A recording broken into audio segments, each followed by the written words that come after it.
I've heard several senior officers say throughout the years, if you want to look back over the last 30, 40 years, you say, what changed the Army? It was the Ranger battalions, the Ranger Regiment, not because of significant operations, but just because, they showed the rest of the Army what was right, what standards could be, what was truly possible.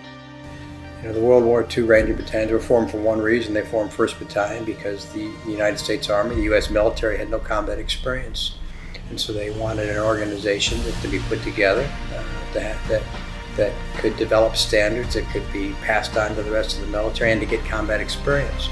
Then they realized they needed another kind of specialized force, and they formed the 2nd and 5th Battalions for the D-Day invasions, for, again, an impossible mission. But when then we went to Korea and Vietnam, we had the Ranger companies there, more reconnaissance. Going into Afghanistan, there wasn't a capital to overthrow, there wasn't a river to cross, there wasn't ground to hold, so there weren't any quote-unquote targets of strategic value. But what we did is send a force in there that showed the Taliban that we could show up anytime with a large force and do anything we wanted to do.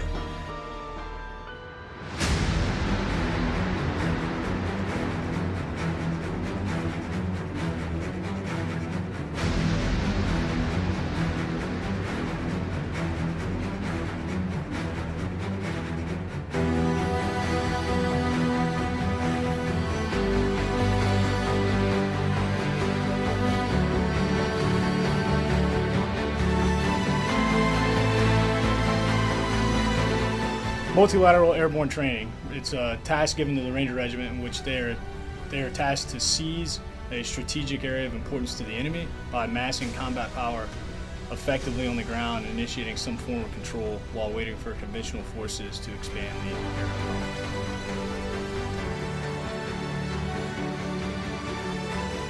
Which there's so many different things that you have to think of when you're going to open up an airport and sustain yourself. And so with the Ranger Regiment having 61 plus different MOSs and the ability to mass combat power, it is the only force that can really do that.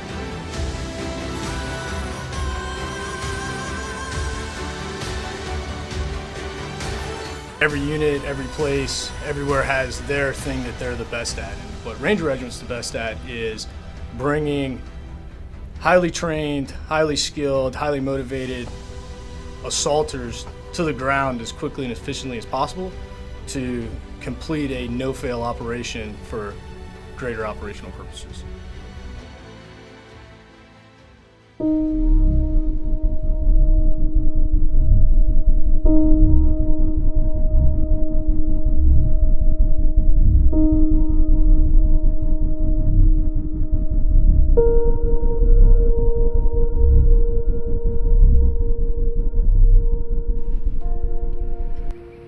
Our TFT here in the regiment's more than cookie cutter training because it's the most realistic training that you could possibly have. I would say that the missions that we face on TFT or the training environments are more difficult than what we actually face in combat. It sets you up for combat because a lot of the times the scenarios, the conditions are harder than what you're actually going to face. And that sets us up for success because when something happens overseas, you just react because you've already trained harder. You've trained dozens of times on that scenario. As a younger guy, you always wonder, why are they doing this? Why are they doing that? They just want us to fail. Now I understand the reasoning behind it. Everything they do has a reason. We never settle for anything. So if we're pretty good as a platoon, we're going to push ourselves even harder. And the battalion and the regiment gives us that opportunity with the scenarios and the assets that we have to train. Like, just thinking to my mind, if this is how the training is every single time, how long you're going to be able to last here, because the training's pretty intense.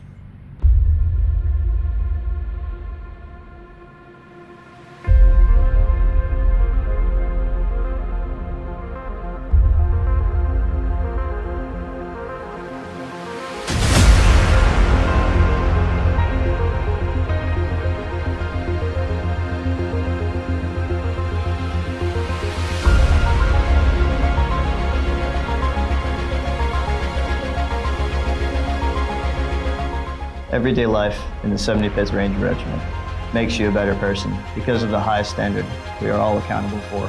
When you show up to the Ranger Regiment, you look around and you figure out you're definitely not the smartest, the fastest, the strongest, etc. You come in every day and you get handed a slice of humble pie, whether you're the newest private, the regimental commander, or the RSM. There's always someone, smarter, fitter, faster, stronger, better.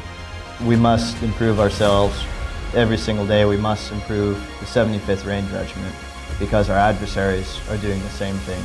Working hard every single day doesn't make you better than any other Ranger. It just makes you a Ranger.